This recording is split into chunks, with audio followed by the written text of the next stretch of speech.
Bonjour à tous, bienvenue dans LCI Midi. On est très heureux de vous retrouver pour ce tout nouveau rendez-vous avec Claire Fournier. Bonjour Claire. Bonjour Julien, bonjour à tous. Nous sommes ensemble pour 3 heures d'information.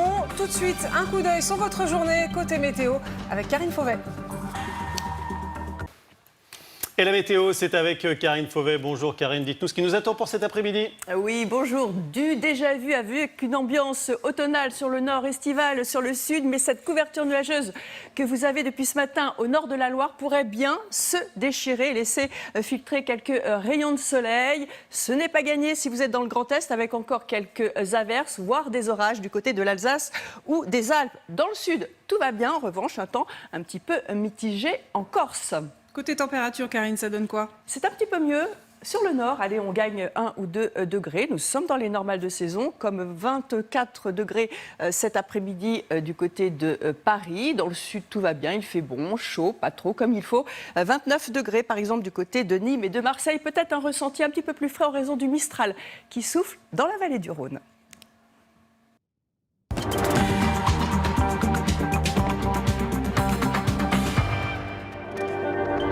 LCI Midi, c'est bel et bien parti. On commence avec les titres de l'actualité de ce lundi.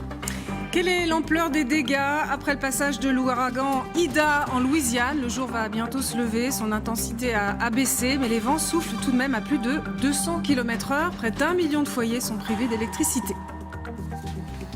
Près de 47 000 vies sauvées grâce au vaccin en France. C'est ce que dit une toute première étude consacrée au sujet. Le nombre d'hospitalisations aurait aussi drastiquement baissé. Vous verrez le détail des chiffres et nous recevrons l'un des auteurs de l'étude.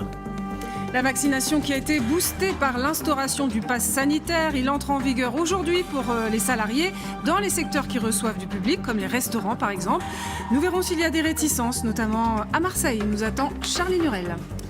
Et puis une safe zone en Afghanistan. Emmanuel Macron veut établir un territoire neutre sous l'égide de l'ONU pour évacuer des civils. Mais les talibans ne l'entendent pas de cette oreille. Nous vous expliquerons comment un tel processus peut être mis en place avec le général Trinquant. Et Magali Barthès qui sera aussi en plateau. Le jour se lève sur la Nouvelle-Orléans, frappée par un violent ouragan. On voit ça tout de suite. Dans les rues de Matthews, presque rien ne résiste au passage dévastateur de l'ouragan Ida.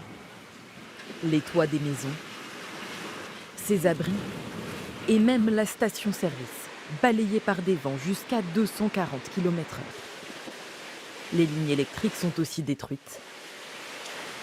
Plus d'1 million de personnes ont subi des coupures de courant, dont l'entièreté de la Nouvelle-Orléans. La ville est une des plus touchées. Dans le quartier français, le toit de cette brasserie a été arraché par les rafales. Face à la violence de la tempête, beaucoup d'habitants ont choisi de partir. Les autres doivent se calfeutrer dans une pièce sans fenêtre. Si vous vous abritez chez vous, assurez-vous d'être dans l'endroit le plus sûr possible de votre maison, un espace en intérieur par exemple. Et ensuite, veillez à y rester jusqu'à ce que le danger soit passé.